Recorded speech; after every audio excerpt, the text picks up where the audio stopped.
In this episode, we are looking at some of the hardware problems that feel the most dramatic to beginners because the computer may seem dead, half awake, or unpredictable in a way that makes every part look suspicious at once.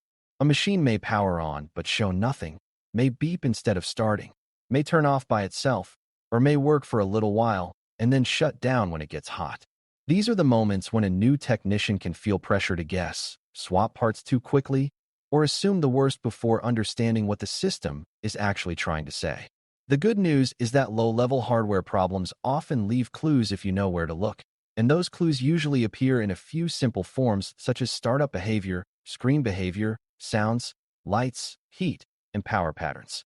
Once you understand what power on self-test, POST, does, what a blank screen really means, how overheating changes system behavior, and how unstable power shows up in real life, you can think more clearly and avoid turning one problem into three by replacing good parts too soon. Before we continue, a quick note. This audio course is part of our companion study series. The first book is a detailed study guide that explains the exam and helps you prepare for it with confidence. The second is a Kindle-only ebook with 1,000 flashcards you can use on your mobile device or Kindle for quick review. You can find both at Cyber.Me in the Bare Metal Study Guide series. POST is the early hardware check the system performs when the computer first starts. Before the operating system loads, the system has to confirm that the basic hardware needed for startup is present and usable enough to continue. That is why a POST problem is so important, because if the machine fails here, it may never reach the point where the screen shows a helpful message from the operating system. A beginner should think of POST as the computer asking itself a few basic questions right after power arrives, such as whether the processor can start, whether memory is responding, and whether the system is in a condition where it can move forward.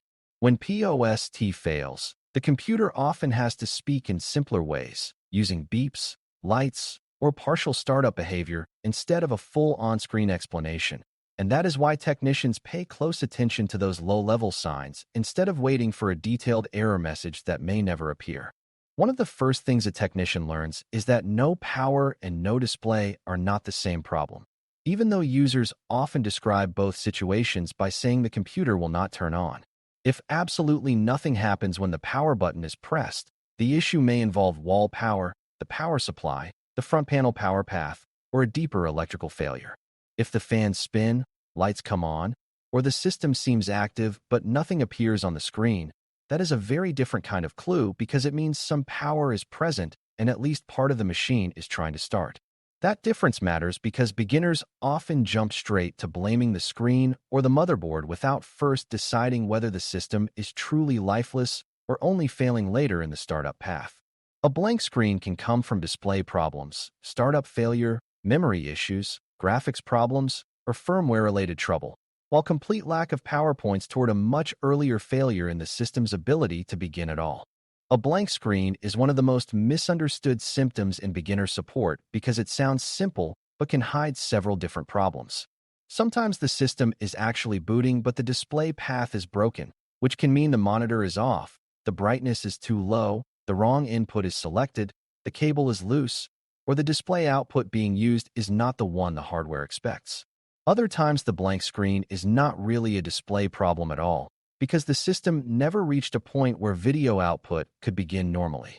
In those cases the screen is blank only because the deeper startup process stopped too early, often because memory, processor, graphics, or board-level problems prevented the machine from finishing POST. A beginner should learn to ask a plain question before doing anything else in their mind, which is whether the computer is running without showing video, or whether the computer is failing so early that the absence of video is just one symptom of a larger startup failure. Beep codes and status lights exist because a computer that cannot finish normal startup still needs some way to report what it is struggling with.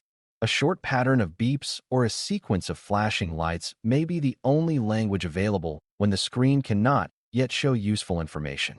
Different systems do not always use the exact same meaning for every beep or light pattern, so a technician does not memorize one universal chart and assume it applies everywhere, but the idea is still very important. These signals often point attention toward broad hardware areas such as memory, graphics, processor, or system board trouble. For a beginner, the most important lesson is not the exact sound pattern itself, but the fact that the machine is trying to narrow the problem for you. A system that beeps is often more helpful than a system that does absolutely nothing, because the sound or light sequence tells you the machine reached far enough into startup to notice something specific going wrong. Memory problems are one of the classic reasons a machine may fail during POST or show a blank screen with fans still spinning. Random access memory, or RAM, is needed very early in startup, so if it is missing, poorly seated, incompatible, or failing, the computer may never get far enough to behave normally. To a beginner, this can be confusing because the system may look partly alive, with lights on and fans moving, yet still never show a logo or loading screen. That is why technicians often think of memory early when the machine powers up, but does not truly start. Memory-related trouble may show up as repeated startup attempts, beep patterns, freezing early in the boot process, or a system that behaves differently from one start to the next, and that inconsistency is part of why new technicians waste time blaming storage or software when the real problem is much earlier and more basic. Graphics-related problems can look very similar at first, which is why beginners need to separate memory clues from display clues carefully. If the machine is completing most of its startup but no usable image reaches the display, the issue may sit in the graphics path rather than in the whole startup process. That path can include the display cable, the monitor, the graphics connector, the system board output, or a separate graphics card if one is installed. A graphics processing unit, GPU, issue does not always mean the card is completely dead, because weak power delivery, poor connection, overheating, or the wrong display output can all make the screen stay blank even when the rest of the machine is not entirely dead. For beginners, the important point is that video failure is not always a total system failure. Sometimes the computer is alive enough to work, but the picture cannot make the trip from the system to the user in a normal way. The processor matters so early in startup that central processing unit, CPU, problems tend to make the machine act especially severe or especially quiet. If the processor cannot start correctly, or if power meant for it is missing or unstable, the machine may not move far enough into POST to give many clues at all. That is one reason technicians do not blame the CPU lightly, because true processor failure is not the most common problem, and other issues around it can create similar symptoms. A missing or loose processor power connection, poor cooling contact, damaged board support around the processor area, or unsupported firmware can all make the system behave as though the processor itself is bad. Beginners need this reminder because the processor feels important and therefore easy to blame. But experienced technicians know that the supporting conditions around the CPU often cause the real problem, and a calm reading of the symptoms is better than assuming the most expensive part must be the one at fault. Heat creates a different kind of problem because the computer may start normally and only fail later, once temperature rises enough to push the system out of a safe operating range. Overheating is common enough that every beginner should know what it looks like, especially because it often fools people into thinking a part is randomly defective when the real issue is that the system cannot stay cool while doing normal work. A computer that becomes very hot, gets loud, slows down, freezes under load, or shuts off suddenly after a period of use may be protecting itself from thermal damage. This can happen because of dust buildup, bad airflow, failed fans, dried thermal material, blocked vents, or hardware upgrades that created more heat than the case and cooling design can handle. The key point is that heat changes behavior over time. So a machine that seems fine for 2 minutes and then becomes unstable is telling a different story than a machine that never begins startup at all. Thermal behavior often creates a very recognizable pattern if you think about when the failure happens. A system that fails instantly every single time points more toward an early startup or power problem, while a system that works until it gets busy or until several minutes pass points more toward heat or power strain.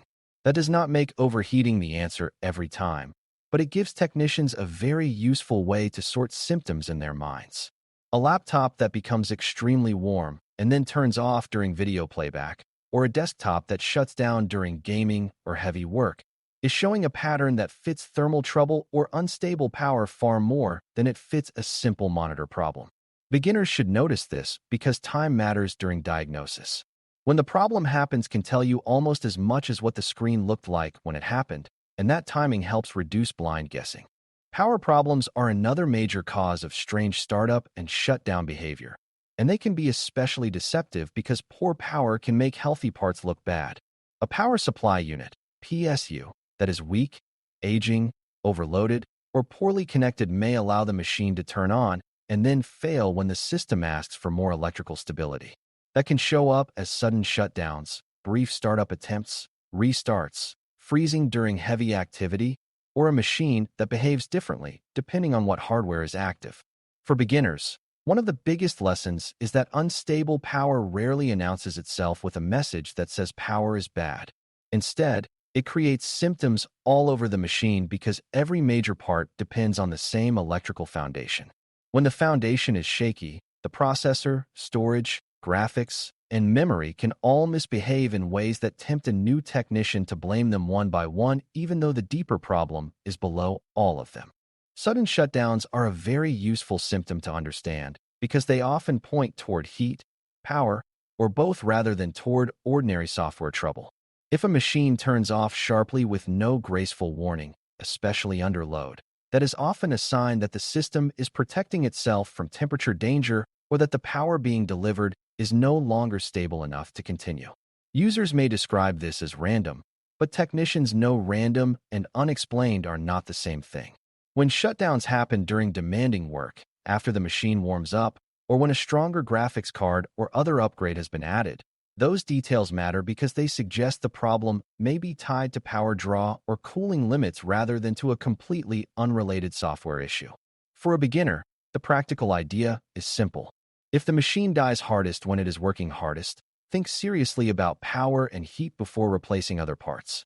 Status lights and fan behavior can also tell you a great deal even before a screen comes to life. A machine that spins fans for 1 second and stops is saying something different from a machine that stays on with steady fans but never shows video. A machine with power lights but no drive activity may be stuck very early, while a machine with changing lights and repeated attempts to restart may be failing somewhere in the middle of its startup checks. Laptop indicators can be especially helpful because some systems use charging lights, battery lights, or startup LEDs to hint at battery, board, memory, or firmware trouble when normal video is unavailable. Beginners often ignore these clues because they seem less impressive than swapping parts, but technicians know that light behavior is part of the system's message. The computer is often showing you whether it is reaching certain stages or failing before them, and that is valuable information you do not want to throw away by rushing straight into random replacement. Another helpful beginner habit is thinking about symptoms in groups instead of treating each one as a separate mystery. A blank screen plus beep codes plus repeated restarts is not the same kind of story as a blank screen plus a clearly powered-on system plus a monitor with no signal. A hot chassis plus fan noise plus shutdown during heavy use is not the same story as a dead system that never reacts to the power button. A machine that fails only after a new graphics card was added is telling a different story from a machine that failed the morning after being moved across the room and now shows no stable startup at all. This grouped way of thinking helps technicians avoid the beginner mistake of giving every symptom equal weight without connecting them. The real goal is not to notice everything at once in a panicked way.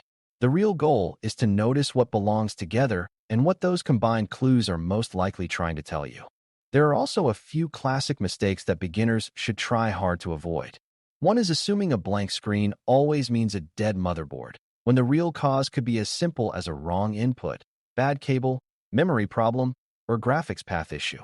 Another is blaming the CPU too quickly just because the system looks serious, even though heat, power, and board support problems are often more likely. Another mistake is ignoring temperature and load patterns and treating all shutdowns as random software crashes. New technicians also waste time by swapping multiple good parts in a row without first deciding whether the problem is really early startup, display only, thermal, or electrical. The best protection against those errors is a calm, simple approach that starts with broad categories. Ask whether the machine has power, whether it reaches POST, whether video is missing or the whole startup is failing, whether heat changes the behavior, and whether power instability fits the timing of the failure. By the end of this topic, POST failures, blank screens, overheating, and unstable power symptoms should feel much less chaotic and much more readable. POST problems happen before the operating system can help, so the system often speaks through beeps, lights, and startup behavior instead of through full messages. Blank screens can come from either a broken display path or a deeper startup failure. Overheating usually reveals itself through time, load, noise, and rising temperature, and unstable power often spreads strange symptoms across the whole system because every part depends on it. The goal for a beginner is not to become perfect at hardware diagnosis overnight. The goal is to stop guessing wildly and start recognizing patterns, because once you understand what the machine is trying to say through startup, heat, sound, lights, and shutdown behavior, you can make much smarter decisions and avoid replacing good parts just because the first symptom looked frightening. Thanks for listening. For more audio courses, daily newsletters, and more, please visit BareMetalCyber.com.